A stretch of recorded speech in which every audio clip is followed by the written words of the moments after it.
রাজ্যের নতুন সভাপতি হচ্ছেন শ্রমিক ভট্টাচার্য। তো তিনি বহুত্ববাদের কথা বলেছেন, যে শুভেন্দু অধিকারী কিনা এতদিন হিন্দু হিন্দু এক হও এই স্লোগান দিয়ে এসেছিল, তিনি এখন নতুন করে বহুত্ববাদের কথা বলেছেন। তো এ ব্যাপারে আপনি কি বলবেন? বহুত্ববাদটা বিজেপি কোনোদিন বিশ্বাসই করে না। ভারতের সংবিধানই ওরা মানে না, সংবিধানকেই বিশ্বাস করে না। সংবিধানের মধ্যেই তো বহুত্ববাদের বীজ বপন করা রয়েছে। সেই সংবিধান আজকে আক্রান্ত, আইন ব্যবস্থা আক্রান্ত, সমাজ মাধ্যম আক্রান্ত, সংবাদ মাধ্যম আক্রান্ত। তা যারা সংবিধানকেই মানে না, basic principles of our constitution আমরা যেগুলোকে বলি, সেগুলোকেই যারা মানে না, তারা আবার এই ধরনের বহুত্ববাদটাতে এইসব বলে কেন মানুষকে দিগ্ভ্রান্ত করছেন? শ্রমিক বাবু এখন নতুন করে চেষ্টা করছেন যে মেজরিটি ভোটটা, যে মেজরিটি ভোটের যে অংশটা, যে ধর্মনিরপেক্ষ প্রগতিশীল মানসিকতার মানুষরা যারা কংগ্রেস সহ সহযোগী দলগুলোকে ভোট দেয়, সেই ভোটটাকে এই বহুত্ববাদের গান গেয়ে শ্রমিক ভট্টাচার্য ভাঙিয়ে আনার চেষ্টা করছেন। কিন্তু সেটা সম্ভব না। শ্রমিক বাবুর চরিত্র এবং শ্রমিক বাবুদের রাজনৈতিক চরিত্র সবাই জানে। সেই জন্য এসব বহুত্ববাদের গল্প করে কোনো লাভ নেই। আমি আবারও বলছি, আমি অন্য দলের সদস্য হয়েও শ্রমিক বাবু আর অটল বিহারী বাজপেয়ী এক নয়। ওই অটল বিহারী বাজপেয়ী ওদের দলে একজনই ছিল, আমি তাকে শ্রদ্ধা করি, আমি অন এয়ার বলছি। শ্রমিক বাবু আর অটল বিহারী বাজপেয়ী এক নয়, কিন্তু মডেলটা এরকম। আমি অটল বিহারী, তো শুভেন্দু অধিকারী, এলকে আদবানি। এইসব চালাকি, শ্রমিক বাবুর এসব চালাকি বাংলার মানুষ খুব ভালো বুঝতে পারছেন। বিরোধীরা বলছে যে মমতা ব্যানার্জি নাকি বাঙালি আবেগকে অস্ত্র করে নিয়ে প্রচার করছেন। তো আপনি এ ব্যাপারে কি বলবেন? দেখুন, এটা তো ঘটনা যে নরেন্দ্র মোদী ধর্মের নামে, ভাষার নামে, জাতের নামে ভারতীয় সমাজকে বিভক্ত করতে চান, বিভক্ত করে তার থেকে রাজনৈতিক ফয়দা তুলতে চান। কিন্তু আমি একটা কথা বলছি, এটাও ঠিক যে পশ্চিমবঙ্গে অনুপ্রবেশ ঘটে, এটাও ঠিক বাংলাদেশি অনুপ্রবেশ পশ্চিমবঙ্গে হয়, এবং মমতার দলের নেতারা সেটাকে ভোট ব্যাংকে পরিণত করে। কিভাবে? তাদের আধার কার্ড বানিয়ে দিতে সাহায্য করা, তাদের ভোটার কার্ড বানিয়ে দিতে সাহায্য করা, তাদের দোকান কিনিয়ে দিয়ে, ব্যবসা করে, বাড়ি বানিয়ে তাদের বসতি তৈরি করে দেওয়া। এগুলো তো মমতা বন্দ্যোপাধ্যায়ের দলের লোকেরা করেন। আর নরেন্দ্র মোদীর যেটা টার্গেট, যে বাঙালিদেরও এবার মুসলমান সাজাও। যত অনুপ্রবেশ হচ্ছে বিভিন্ন বর্ডার দিয়ে, তাদের মুসলমান আখ্যা দিয়ে তাদের মুসলমান সাজাও, আর নতুন করে মেরুকরণ তৈরি করো। মমতা বন্দ্যোপাধ্যায় পাবেন সংখ্যাগুরুদের ভোট, সংখ্যালঘুদের ভোট। নরেন্দ্র মোদী সংখ্যাগুরুদের একটা বড় অংশের ভোট নিয়ে বেরিয়ে চলে যাবেন। এটাই হচ্ছে নরেন্দ্র মোদীর টার্গেট। সেই জন্য বাঙালিরা আজকে আক্রান্ত। এটা তো অত্যন্ত দুঃখের। ভারতবর্ষের বিভিন্ন জায়গায় বাংলা ভাষাভাষীদের বাংলাদেশি বলে, বাংলাদেশি মুসলমান বলে আক্রমণ করা হচ্ছে। আজকে মুসলমান হোক, হিন্দু হোক, আমি পশ্চিমবঙ্গ নিবাসী, আমি একজন বাংলাভাষী। আজকে আমি গুজরাট বা বিজেপি শাসিত কোনো রাজ্যে গিয়ে কাজ করতে পারবো না? আমাকে আক্রান্ত হতে হবে? এসব তো আমরা ওরা 70 বছরের গল্প করে, পণ্ডিত নেহেরু, রাজীব গান্ধী, ইন্দিরা গান্ধীর সমালোচনা করে। বিগত 70 বছরে আমরা তো এই ধরনের ঘটনা দেখিনি। কোনো রাজ্যে পরিযায়ী শ্রমিকরা গেছে, তুই অমুক, তুই তমুক বলে তাদের তো মার খেতে হয়নি। এগুলো তো নরেন্দ্র মোদীর আমলে হচ্ছে। আর নরেন্দ্র মোদীর দোসর পশ্চিমবঙ্গে মমতা বন্দ্যোপাধ্যায় সেটাকে সাপোর্ট দেন। এই 16 তারিখের মিছিল টিছিল এগুলো নাটক। দেখুন, পরিষ্কার অন্তঃকরণ নিয়ে পথে নেমেছিল এই বাংলা ভাষাভাষীদের ওপরে আক্রমণের বিরুদ্ধে পশ্চিমবঙ্গ প্রদেশ কংগ্রেসের সভাপতি শ্রী শুভঙ্কর সরকার। হেমন্ত বিশ্ব শর্মার বিতর্কিত মন্তব্য নিয়ে আমরা গতকালই সল্টলেকের আসাম ভবনের সামনে আমরা স্মারকলিপি দিয়েছি। কংগ্রেস কর্মীরা বিক্ষোভ দেখিয়েছে। উড়িষ্যায় যে মেয়েদের ওপরে, মহিলাদের ওপরে আক্রমণ হয়েছে,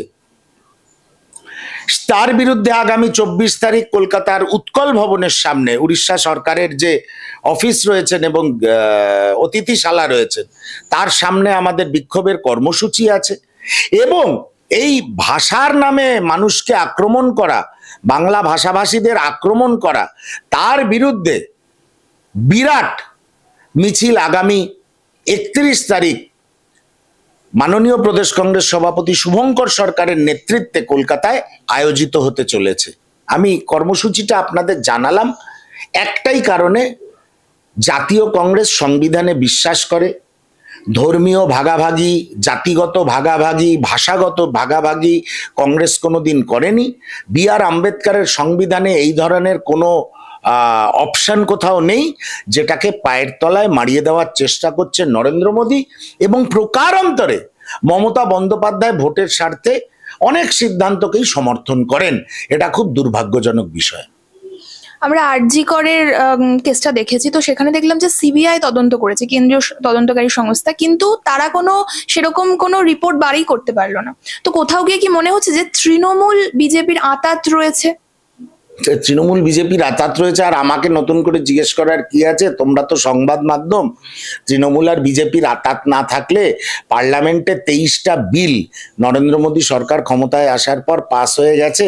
কখনো তৃণমূলের সাংসদরা অ্যাবসেন্ট থেকেছেন, কখনো অ্যাবস্টেন করেছেন। প্রকারান্তরে সবসময় নরেন্দ্র মোদীকে মমতা বন্দ্যোপাধ্যায় সাহায্য করেন। তাহলে আজকে কি ভাইপো খোলা আকাশের নিচে ঘুরে বেড়াতো, না একে একে তৃণমূল নেতাদের বেল হয়ে যেত?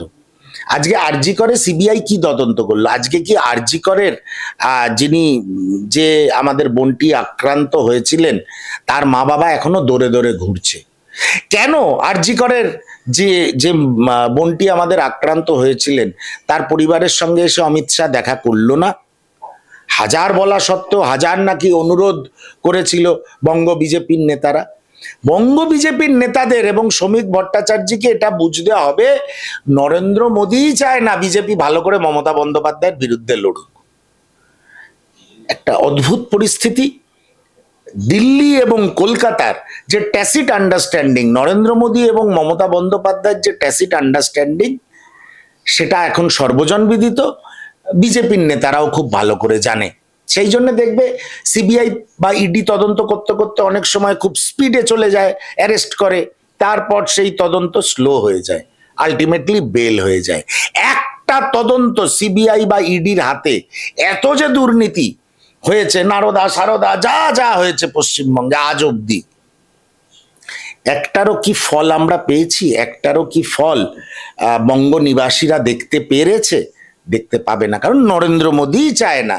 কারণ আরএসএস এর দুটো সন্তান, নিজের সন্তান বিজেপি আর পালন করে তৃণমূল কংগ্রেসকে। আরএসএস হচ্ছে তৃণমূল কংগ্রেসের পালক পিতা। সেই জন্যে এর কোনো শেষ নেই। কোনোদিন এই তদন্ত হবে না, তদন্তের রিপোর্টও বেরোবে না।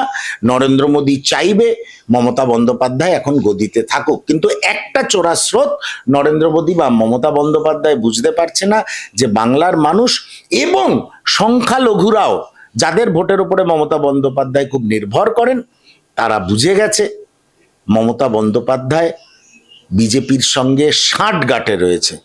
2026-এ কি পরিস্থিতি হতে চলেছে, ভোটের কি সমীকরণ হতে চলেছে এবং মানুষ কি প্যাটার্নে ভোট দেবে এবং জাতীয় কংগ্রেসকে কতটা সমর্থন করবে, এখনো মমতা বন্দ্যোপাধ্যায় ভারতীয় জনতা পার্টি বুঝতে পারছে না। যখন বুঝবে তখন অনেক লেট, মমতা গদিচ্যুত হয়ে যাবে। গতকাল দুর্গাপুরের সভায় দেখলাম যে দিলীপ ঘোষকে আমন্ত্রণ জানানো হয়েছিল, কিন্তু তিনি যাননি। কোথাও গিয়ে কি মনে হচ্ছে যে তিনি, অথচ তিনি দীঘার জগন্নাথ মন্দির উদ্বোধনের সময় তাকে দেখা গিয়েছিল, তো কোথাও গিয়ে কি মনে হচ্ছে তিনি দল বদল করতে পারেন? দেখুন, এটা দিলীপ ঘোষের এই ইন্টারনাল ব্যাপার, এই বিষয়ে আমি কোনো মন্তব্য করব না। মমতা বন্দ্যোপাধ্যায় সারফেসড হওয়ার পর ওয়েস্ট বেঙ্গলের পলিটিক্সে এবং 1998 সাল থেকেই দেখা যাচ্ছে আয়ারাম গয়ারামের পলিটিক্স পশ্চিমবঙ্গে আমদানি করা হয়েছে। বিজেপি আসাতে আমরা দেখলাম 2021 সালের আগে বড় বড় মহারথীরা তৃণমূল ছেড়ে বিজেপিতে গেল, আবার এখন তৃণমূলের পা ধরে ফিরে গেছে। দিলীপ বাবু আমার মতে দীঘা গেছিল একটাই কারণে, নিজেকে রাজনৈতিকভাবে প্রাসঙ্গিক রাখার জন্য এবং দলকে চাপে রাখার জন্য, কিন্তু দল সেই চাপটা বোধহয় অনুভব করেনি। দিলীপ বাবুর এটা ভুল খেলা হয়ে গেছিল দীঘাতে যাওয়াটা, এবং তারপরে এখন অনুরোধ ও কান্না, জেপি নাড্ডার সঙ্গে দেখা করা, এগুলো হচ্ছে গিয়ে নালিশ করা। ক্লাসের মনিটরকে নালিশ করা, দেখো আমার বাকি বন্ধুরা আমাকে মারছে। দিলীপ বাবুর ভুল চালটা সেদিনই হয়েছিল যখন উনি ভেবেছিলেন আমি দীঘায় গেলে আমার দল বিরাট চাপে পড়বে আর আমাকে আমার যথাযোগ্য সম্মান দেবে, এতে তো অস্বীকার করার জায়গা নেই। আজকে বিজেপি যে প্রধান বিরোধী দল বা এতগুলো সিট জিতেছে, তাতে দিলীপ বাবুর একটা অবদান আছে। আমরা রাজনৈতিক পর্যবেক্ষক হিসাবে, রাজনৈতিক কর্মী হিসাবে যতটা আমরা মনে করি, কিন্তু দীঘায় গিয়ে দলকে চাপে ফেলবো, এইটা বোধহয় দিলীপ বাবুর মতন একজন অভিজ্ঞ রাজনীতিবিদের একটা ভুল ক্যালকুলেশন। এটা উনি না করলেই পারতেন। এখন ওনাকে, আমার যতদূর ধারণা, ওনাকে কাঠখড় অনেক পোড়াতে হবে। তবে ভারতীয় জনতা পার্টির তো সেইভাবে কোনো স্ট্রাকচারাল সিস্টেম নেই। আবার দিল্লি থেকে ধমক খেলেই দিলীপ বাবুকে এনারা ইনক্লুড করে নেবেন, অথবা দিলীপ বাবু তৃণমূলে যাবেন বা অন্য দলে চলে যাবেন। বোঝা খুব মুশকিল যে সময়টা বড্ড জটিল যাচ্ছে ওনার জন্য, কিন্তু এই জটিলতা উনি নিজে হাতে তৈরি করেছেন। বামফ্রন্ট সরকার থাকাকালীন কি এরকম বিশৃঙ্খলা দেখা গিয়েছিল রাজ্যে? দেখো, বামফ্রন্ট সরকার থাকাকালীন এই ধরনের ঘটনা আমরা কোনোদিন দেখিনি। এক, দু নম্বর হচ্ছে বামপন্থী দলগুলোর যে স্ট্রাকচার, সেখানে কোনো ল্যাটারাল এন্ট্রি নেই যে আমি দলে জয়েন করলাম, প্রাথমিক সদস্য হলাম, ফর্ম সই করলাম, পরেই আমি জেলা কমিটির মেম্বার হয়ে গেলাম, রাজ্য কমিটির মেম্বার হয়ে গেলাম। হ্যাঁ, অনেক সময় দেখা গেছে কোনো গায়ক, কোনো গুণী মানুষকে তারা বামপন্থীরা প্রার্থী করেছেন বিধানসভায় বা লোকসভায়। তা সত্ত্বেও আমি বলবো সেসব ক্ষেত্রেও দেখা যাবে তারা তাদের দলের অন্তত সদস্য ছিল। বামফ্রন্টে ওরকম ল্যাটারাল এন্ট্রি ছিল না যে আজকে আমি কংগ্রেস ছাড়লাম, কাল বামফ্রন্টের মঞ্চে গিয়ে উঠে পড়লাম। সেই সিস্টেমটা খুব সম্ভবত, আমি যতদূর জানি, বামফ্রন্টের নেই। সেই জন্যই পুজো দখল, সিপিএমে গিয়ে এমএলএ হয়ে যাওয়া, কাউন্সিলর হয়ে যাওয়া, সেইগুলো খুব একটা সহজ ব্যাপার ছিল না। আর বামপন্থীরাও তাদের সেই সময় যে মানসিকতা ছিল, তার থেকেও খুব একটা দল ভাঙানোতে ইন্টারেস্টেড ছিল না। হ্যাঁ, ওদের বিরুদ্ধে বিরোধী দলের ওপরে অত্যাচার, অবিচারের অনেক অভিযোগ আছে, এটা অস্বীকার করার কোনো জায়গা নেই। এটা সর্বশেষ কোশ্চেন, সেটা হচ্ছে যে 2026-এ ভোটের সমীকরণ তাহলে কি হতে চলেছে? ধর্মনিরপেক্ষ প্রগতিশীল দলগুলো জাতীয় কংগ্রেসের নেতৃত্বে, তার সভাপতি শুভঙ্কর সরকারের নেতৃত্বে গণজাগরণের হাওয়া তুলবে। এটা হাওয়া নয়, মানুষের মধ্যে যে ইয়েটা রয়েছে, রাগটা রয়েছে, রাগটা মানুষ পুষে রেখেছে, সেটাকেই বার করে আনা, মানুষকে দিয়ে সেই রাগটা প্রস্ফুটিত করানো, মানুষকে দিয়ে স্বীকার করানো যে আমরা 2011 সালের পর থেকে যতগুলো নির্বাচন হয়েছে, 16 হয়েছে, 21 হয়েছে, যতগুলো নির্বাচন হয়েছে, আমরা ভুল করেছি। মানুষ এটা বুঝুক, আমরা চাই।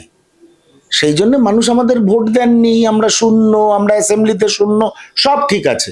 কিন্তু আমাদেরই দায়িত্ব এবার মানুষকে বোঝানো এবং মানুষের ভিতর থেকে এটা বেরিয়ে আসুক। আমরা চাই যে আমরা শুধু কিছু কিছু ছোট ছোট স্বার্থের জন্যে আমরা কত বড় ভুল করেছি বাংলায় এই একজন দুর্বিনীত প্রশাসককে পুষে রেখে।